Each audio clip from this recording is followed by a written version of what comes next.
స్వేచ్ఛ, సమానత్వం, సోదరభావం నేర్పించే మతాన్ని నేను ఇష్టపడుతున్నాను. నీ బానిసత్వాన్ని నీవే పోగొట్టుకోవాలి. దేవుడి మీద కానీ మహానుభావుల మీద కానీ ఆధారపడకు.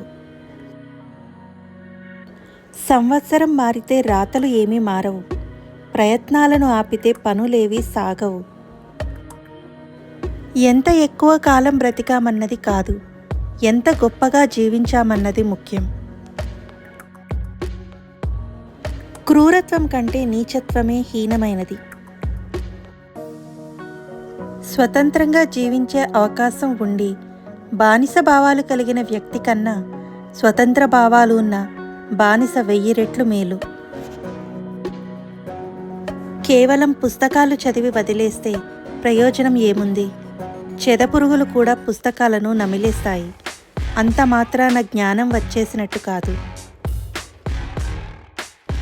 గమ్యం దూరమైన పయనాన్ని ఆపవద్దు. మార్గం కష్టమైన ప్రయత్నాన్ని ఆపవద్దు. గట్టి ఇటుకలు భవనాన్ని నిలబెట్టినట్లే విద్యార్థులు సత్ప్రవర్తనతో దేశాన్ని నిలబెట్టుకోవాలి. ఏ కారణం లేకుండా నీపై విమర్శలు వస్తున్నాయంటే నువ్వు విజయం సాధించబోతున్నావని అర్థం. నీ కోసం జీవిస్తే నీలోనే నిలిచిపోతావు. జనం కోసం జీవిస్తే జనంలో నిలిచిపోతావు. రాజ్యాంగం దుర్వినియోగం చేయబడిందని నేను కనుగొంటే దాన్ని కాల్చే మొదటి వ్యక్తిని నేనే.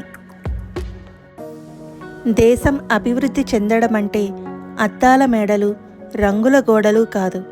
పౌరుని నైతికాభివృద్ధే నిజమైన దేశాభివృద్ధి.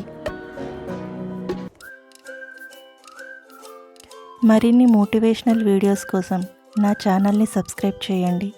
పక్కనే ఉన్న బెల్ బటన్ని ప్రెస్ చేయండి.